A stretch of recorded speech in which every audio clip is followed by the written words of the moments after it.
या hello students, hi students. मेरे ख्याल से शीट में हमने 3 क्वेश्चन किए और एक एक्स्ट्रा क्वेश्चन कर दिया है। तो शीट का क्वेश्चन नंबर 1 और 2 कंप्लीट हो गया है। So right now I am reading the question number 3 from the sheet. Please concentrate on question number 3 from the sheet. Basic simple छोटे वाले क्वेश्चन है, आज हम लोग उस पर कॉन्सेंट्रेट करेंगे।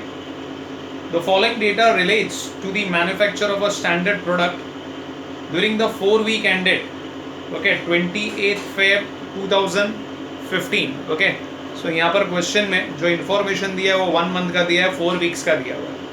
सबसे पहले raw material consumed RMC, direct wages, machine hour work और मशीन आर रेट दिया है, that is machines are used in factory, that is factory overheads. तो कितना आवर्स काम किया और क्या रेट पर आवर मिल रहा है, मल्टीप्लाई करोगे तो मशीन ओवरहेड्स का अमाउंट मिल जाएगा। ऑफिस ऑन कॉस्ट मतलब ओवरहेड्स होता है, तो ऑफिस ओवरहेड्स का वैल्यू दिया है। यूनिट्स प्रोड्यूस कितनी दी है वो दिया हुआ है, यूनिट्स कितनी सोल्ड हुई वो दिया हुआ है। तो लास्ट टाइम मैंने आपको एक फॉर्मूला दिया था कि जब भी ऐसा देगा तो वहाँ से आप वो क्लोजिंग स्टॉक वगैरह या प्रोडक्शन और सेल्स यूनिट फाइंड कर सकते हैं, कोई भी एक चीज़ मिसिंग है। ओके, तो ये इन्फॉर्मेशन हमें यहाँ पर दी हुई है। Selling price per unit is given, selling on cost मतलब overheads. You are required to prepare a cost sheet in respect of the above, showing total cost per unit and profit for the period. Okay, so cost per unit भी हमें find करना है, मतलब CPU, और profit for the period हमें find करना है। So let's begin with the question, students. Heading दे दो आप। Okay, cost sheet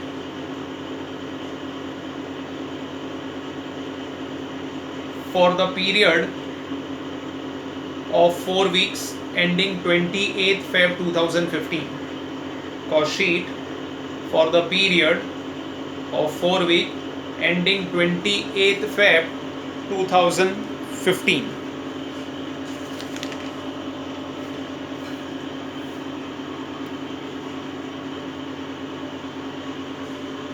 अभी देखिए क्वेश्चन में स्टूडेंट्स, अभी ये वाला फॉर्मूला अगर हम लोग यूज करें जो पहले भी हमने यूज किया था, units sold is equal to opening plus production minus closing। ठीक है, यूनिट सोल्ड हमें क्वेश्चन में दिया हुआ है, कितना यूनिट सोल्ड किया हुआ है उधर क्वेश्चन में दिया हुआ है। Units sold is 11,420। क्वेश्चन में ओपनिंग नहीं दिया तो we assuming opening is not there, नहीं तो क्वेश्चन में इंफॉर्मेशन देंगे। प्रोडक्शन दिया हुआ है आपको, कितना है प्रोडक्शन 19,030, मतलब बनाया आपने 19,030, बेचा आपने 11,420, मतलब कुछ बच गया है, तो वहां से हमें क्लोजिंग स्टॉक मिल जाएगा स्टूडेंट्स। सो ये इधर चला जाएगा, वो उधर आ जाएगा तो माइनस हो जाएगा। सो 19,030 minus 11,420, so you will get your closing stock. यहाँ पर क्वेश्चन में हमने को क्लोजिंग स्टॉक मिल जाएगा 19,030 minus 11,420, so 7610 you get the closing stock, 7610 units. तो क्लोजिंग स्टॉक हमें मिल गया। तो ये फॉर्मूला अब हमेशा याद रखो, तो प्रोडक्शन सेल्स क्लोजिंग तीनों में से कुछ भी मिसिंग है तो ये फॉर्मूले से हम लोग को वो चीज़ मिल सकती है, हम लोग फाइंड आउट कर सकते हैं। ओके, सो ये लिख लो आप, unit sold is equal to opening plus production minus closing. Ruling करते हैं फिर सीधा स्टूडेंट्स, पर्टिकुलर्स पहले मैं ऊपर लिख लेता हूँ, production in sales better.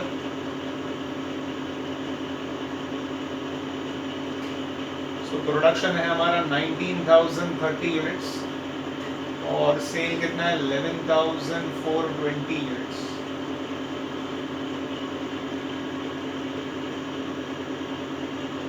Particulars, rupees,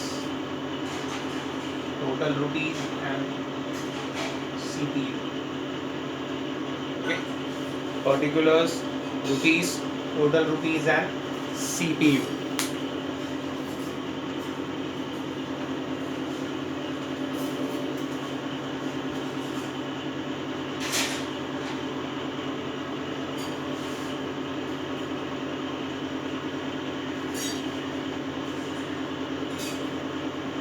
Let's begin with the question, formative question ही है। Okay, तो सबसे पहले अपना आ जाएगा students direct cost.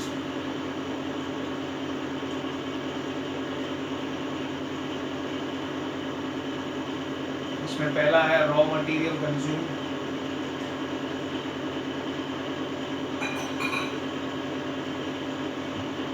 Okay.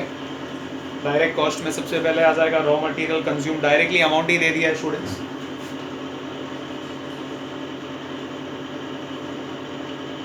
$15,000 divided by the production, you will get your CPU.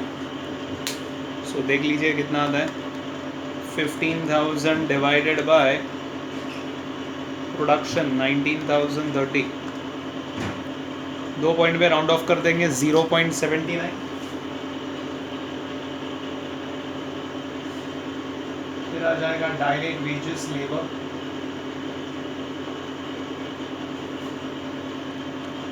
कितना बोला है, डायरेक्ट वेजेस लेबर भी डायरेक्टली दिया है 9,800, okay, divided by 19,030,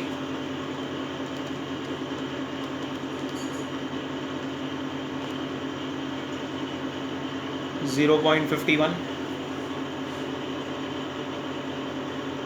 direct expense नहीं दिया है, टोटल कर दो, मिल जाएगा हमें prime cost 15,000 plus 9,800,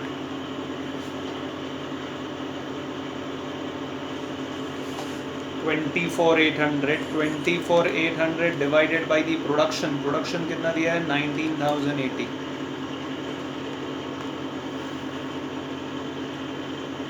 $1.30 round of करेंगे तो।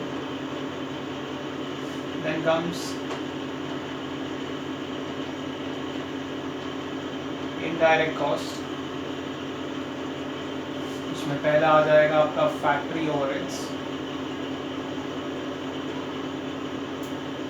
अच्छा, फैक्ट्री ओवरहेड्स के बारे में मशीन आवर वर्क दिया हुआ है, 2,300 आवर्स मशीन चला हुआ है, और क्या उसका खर्चा कितना है, 50 पैसे per hour. So 2,300 into 0.50, so it's 1150 divided by the production,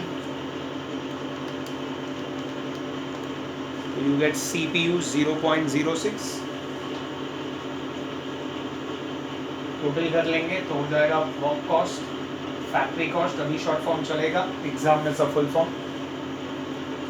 so it's 24,800 plus 1150, 25,950 आ रहा है students work cost, divided by the production, you get CPU 1.36,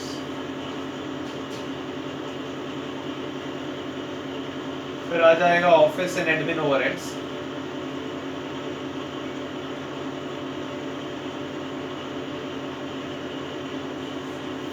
क्या बोला है, it is 10% of work cost, so 10% of 25,950,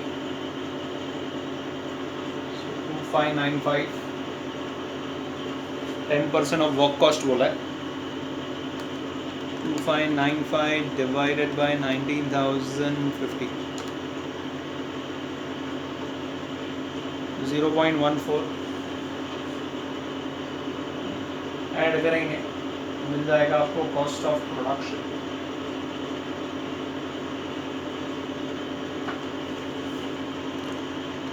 $25,950 plus 2595, 28,545,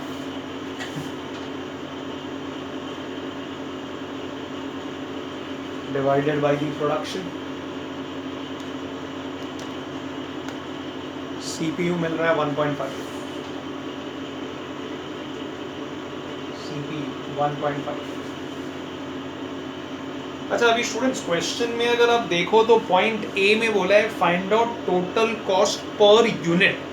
वैसे मैं आपको बोला हमेशा सीपीयू का जो कॉलम है वो खाली प्रोडक्शन तक ही करना है, प्रोडक्शन के बाद सीपीयू निकालना नहीं होता है। और अगर निकालना है, जैसे ये क्वेश्चन में पूछा है, क्योंकि टोटल कॉस्ट पर यूनिट हमें फाइंड करना है, तो अभी से हम लोग सेलिंग यूनिट से डिवाइड करेंगे. Till cost you have to divide by the cost या divide by the production. After that you have to divide by the sales unit. Okay, so since यहाँ पर पूछा है टोटल कॉस्ट पर यूनिट, तो फिर means we have to find out per unit, मतलब यहाँ per unit पूरे आखिर तक जाना पड़ेगा. ठीक है, कोई प्रॉब्लम नहीं है. तो कॉस्ट ऑफ प्रोडक्शन तो हो गया यहाँ तक. नॉर्मली हम लोग यहाँ क्लोज कर देते, बट अभी आगे भी जाएंगे. ओपनिंग स्टॉक तो नहीं दिया है, तो इसमें आ जाएगा less closing stock of finished goods. Okay, closing stock हमने इधर निकाला है 7610, और मैंने आपको बोला हूँ क्वेश्चन में कुछ नहीं बोलेगा तो we assume that company follow FIFO method. जो पहला गुड्स आएगा वही पहला सोल्ड होता है. जो बच जाएगा वो लेटेस्ट प्रोडक्शन में से होगा, और लेटेस्ट प्रोडक्शन का कॉस्ट पर यूनिट है 1.5. तो कुछ नहीं बोलेगा तो क्लोजिंग स्टॉक को करंट ईयर के कॉस्ट ऑफ प्रोडक्शन पे ही कैलकुलेट करना है आपको. तो याद रखो, कुछ नहीं बोलेगा तो always on the current year cost of production पे कैलकुलेट करेंगे, assuming company follow FIFO method. तो 7610 यूनिट इंटू 1.50 पर यूनिट, तो क्लोजिंग स्टॉक का वैल्यू आ जाएगा 11,450. माइनस करेंगे तो मिल जाएगा आपको COGS, cost of goods sold, 28,545.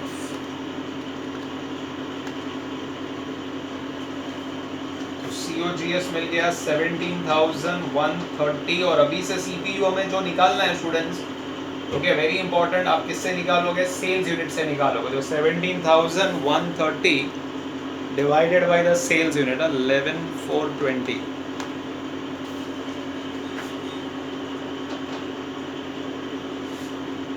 फिर आएगा selling and distribution overheads.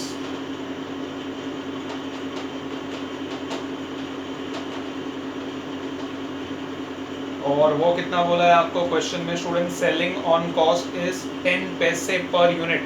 Of course selling cost किस पे लगेगा? जितना यूनिट्स हम सोल्ड करेंगे उस पे सेलिंग कॉस्ट लगेगा. ओके, तो यहाँ पर ही ब्रैकेट में ले लेता हूँ मैं. कितना यूनिट सोल्ड किया? 11,420 इंटू 10 पैसे पर यूनिट बोला है मेरे ख्याल से, राइट? 10 पैसे मतलब पॉइंट है ना, 10 रुपये नहीं, 10 पैसे. 11,420 into 0.10, 1142.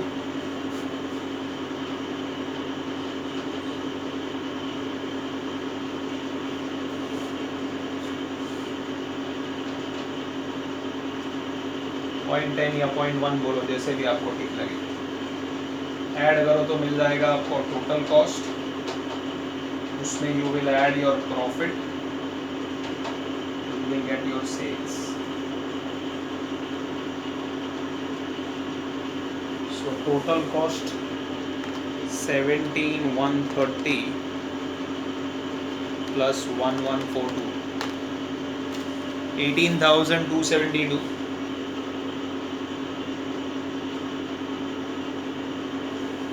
divided by 11,420.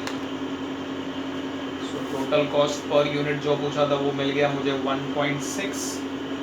Selling price बोला है 2 रुपया पर यूनिट सोल्ड. मल्टीप्लाई करेंगे 11,420 into 2, 22,840. So profit is the balancing figure.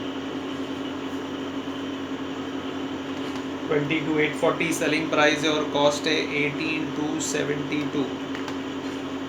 So it's 4,568.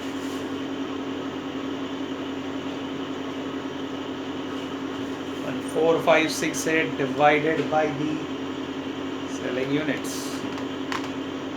So profit मिला है 0.4 per unit. So बस क्वेश्चन में हमें यही पूछा था, टोटल कॉस्ट पर यूनिट पूछा था. टोटल कॉस्ट पर यूनिट मिल गया हमें 1.6 पर यूनिट. और प्रॉफिट फॉर द पीरियड पूछा था, दैट इज 4,568 और 0.4 पर यूनिट, जैसे भी आप बोलो. तो दो चीज़ हमें पूछी थी, दोनों चीज़ हमने फाइंड कर ली. आई होप से आपको क्वेश्चन समझ में आ गया स्टूडेंट्स. तो याद रखो, प्रोडक्शन, सेल्स, क्लोजिंग यूनिट, तीनों में से कुछ भी फाइंड करना है. This is the formula. Unit sold is equal to opening plus production minus closing. Rest तो अपना फॉर्मेट है, बस उसी को अपने को फॉलो करना है. ठीक है. So that was question number 3. फटाफट let's come to question number 4. Question number 4 भी वैसा ही है, similar type के question आज complete कर लेते हैं. Come to question number 4.